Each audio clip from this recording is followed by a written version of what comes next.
अस्सलाम वालेकुम, मैं हूं डॉक्टर उस्मान और जो आज का ट्रेनिंग सेशन है वो ट्रेनर मेंटोर सीरीज़ का पार्ट 3 है, जिसके अंदर हम बात करेंगे कि आपकी एज अ ट्रेनर आपके पास क्या स्किल्स होनी चाहिए और एज अ ग्रुप आप किस तरीके से उन लोगों को मैनेज करेंगे और आपके क्या रोल्स होने चाहिए।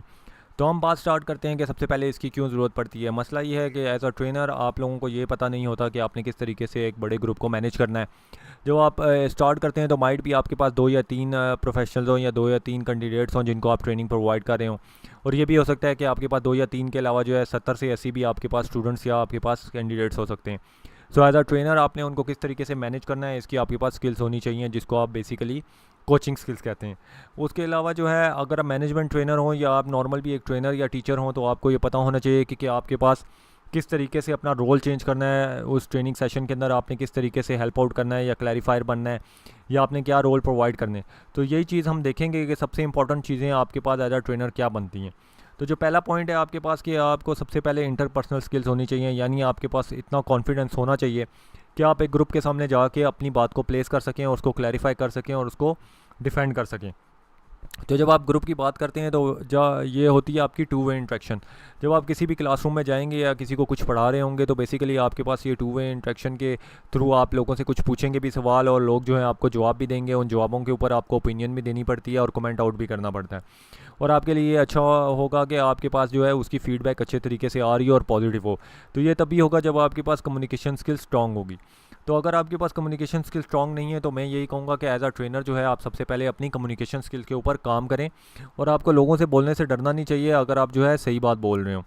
तो बेसिकली आपके पास सबसे पहले तो कम्युनिकेशन स्किल्स को एनहेंस करना है। अगर आप इंग्लिश में बोल रहे हैं तो अगर आप उसके अंदर अटकते हैं या कोई आपको मसला होता है तो आप न्यूज़पेपर पढ़ें, आप उसके ऊपर फोकस करें और आप ट्राई आउट करें कि आपकी इंग्लिश की स्किल्स अच्छी हो जाएँ।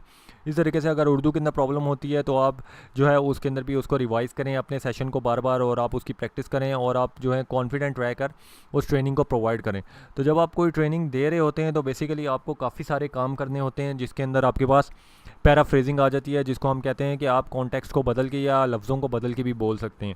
अब आपको एक्टिव लर्निंग के अंदर हमने पिछले लेक्चर में ये पढ़ा था कि आपने जो है सेम टू सेम स्लाइड्स को पढ़ना नहीं होता स्टूडेंट्स के सामने, आपने उन्हें समझाना भी होता है और अपनी तरफ से भी टेक्स्ट ऐड करना होता है। जब आप पैराफ्रेजिंग की बात करते हैं तो आपको ऑटोमेटिकली उस टेक्स्ट को कन्वर्ट करना है, उनको आपको उसको आसान उर्दू में भी समझाना होता है, आसान इंग्लिश में भी समझाना होता है, कभी कभार समरी भी उन्हें बतानी होती है, क्वेश्चन पूछने होते हैं। उसके अलावा जो है आपको जो है जो नॉन वर्बल क्यूज़ होते हैं, जैसा कि मैंने बताया कि अगर आप सेशन के अंदर चल रहे होंगे या वॉक कर रहे होंगे तो बेसिकली आप अपने हाथों से के थ्रू भी वर्बल क्यूज़ दे सकते हैं, क्वेश्चन पूछ सकते हैं। और जो है ये आपको एक शॉर्ट टाइम के अंदर ही करना होता है। तो एक जगह से एक कम्युनिकेशन रोल से दूसरे कम्युनिकेशन रोल के अंदर जाने के लिए आपको अपनी ट्रांजिशन को फास्ट करना होता है। अब ये नहीं होता कि ऑलवेज़ आप एक ही रोल के अंदर जो है उनके एक ही टून के अंदर आप उनके साथ बात करने हो। तो आपके पास जो इंटरपर्सनल स्किल्स होती हैं उसके अंदर इंपॉर्टेंट है कि आपके पास ये स्किल्स जो यहाँ पे गिवन है ये आप उनको डेवलप करें, और ये आस्ता आस्ता ही आपके पास डेवलप होती हैं। तो आप बात करते हैं कि ग्रुप की जो एक्टिविटीज़ होंगी कि एज अ ग्रुप अगर आप किसी क्लासरूम में पढ़ा रहे हैं या आपके पास एक टीम है, कुछ लोग पढ़ने के लिए आए हैं, तो आपने उसको किस तरीके से मैनेज करना है। तो जब आप ग्रुप की बात करते हैं तो आपने उनके साथ बात भी करनी होती है, कुछ मेडिएट भी करना होता है, सुनना भी होता है, उनको आप मोटिवेट भी करेंगे, इनकरेज भी करेंगे ताकि वो पार्टिसिपेशन अच्छी दें, वो आपसे क्वेश्चन पूछें, टेंशन भी रिलीव करनी है। ऐसा नहीं करना कि पूरा का पूरा कोर्स जो आपने उनके ऊपर फेंक दिया है, कोई इतना स्ट्रेस्ड आपने मुश्किल चीज़ नहीं करनी।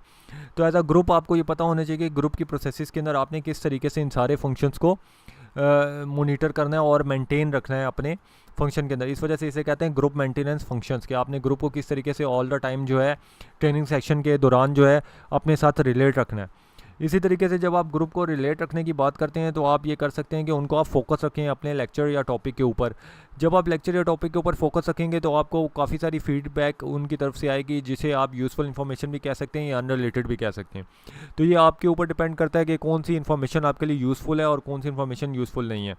इसके अलावा जो है कुछ आप इन्फॉर्मेशन उन्हें दे भी रहे होंगे, जैसे कि ट्रेनिंग के अंदर आपके पास ये है कि आप उन्हें कुछ सिखा रहे हैं, तो बेसिकली आप उन्हें यूज़फुल इन्फॉर्मेशन कन्वर्ट कर रहे होंगे, तभी जो है वो आपके पास जो है वो पढ़ने के लिए आते हैं और आपसे सीख रहे होते हैं।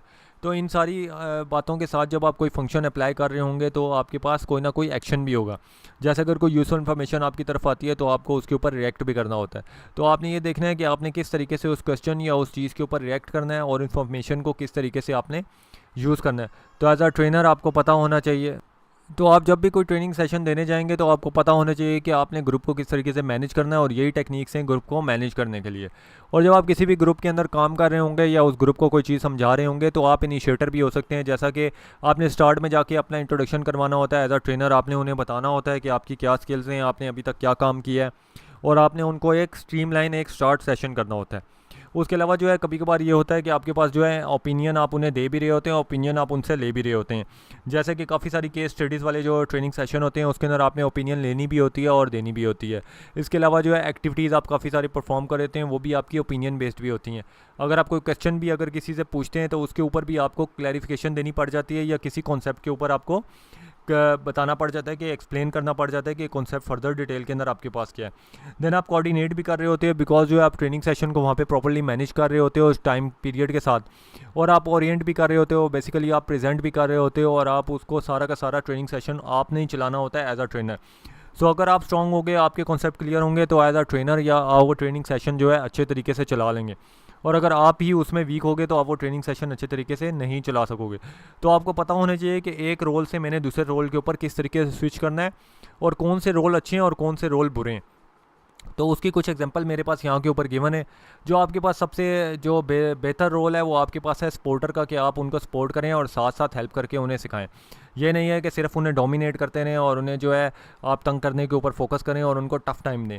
टफ़ टाइम के साथ जो है आपने उसको एक स्ट्रीमलाइन भी करना होता है, हार्मोनाइज़र आप बनते हैं, आप जो है उनको एक नॉर्मल बैलेंस अप्रोच के ऊपर लेके चलते हैं, और आपने उनकी टेंशन रिलीव करनी होती है। क्योंकि मोस्ट ऑफ द टाइम ये होता है जो आपके पास प्रोफेशनल ट्रेनिंग लेने आते हैं या कैंडिडेट्स आते हैं, उनके पास वो घर की सारी टेंशन्स या वो ऑफिस की टेंशन या सारी चीज़ें टेंशन उनको कोई ना कोई चल रही होती है हर टाइम।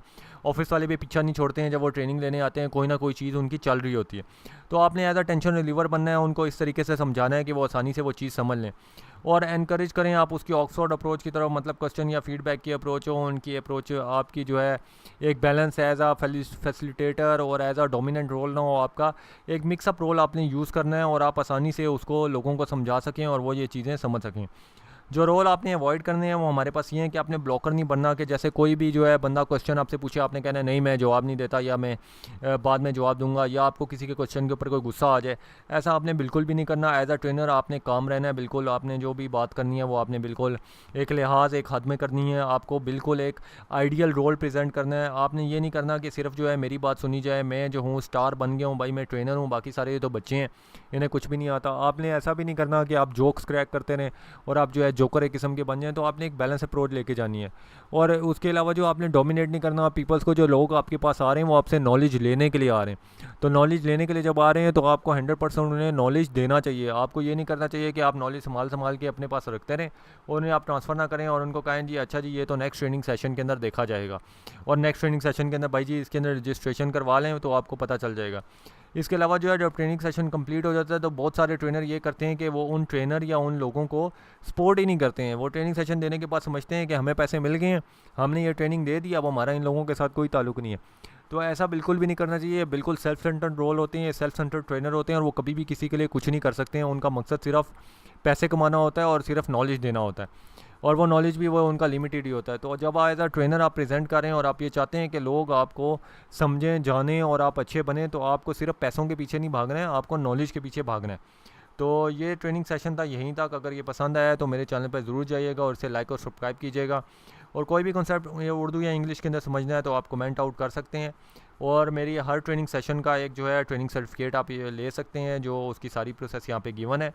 इसके अलावा जो है ऑनलाइन जो सर्टिफिकेट हैं वो पहले हमने ऑन कॉस्ट रखे थे, वो हमने फ्री कर दिए हैं। तो आप क्या सोच रहे हैं, आज ही चाहिए हमारी ट्रेनिंग चैनल की वीडियो के ऊपर, और उसे लाइक और सब्सक्राइब कीजिए हमारे चैनल को। शुक्रिया।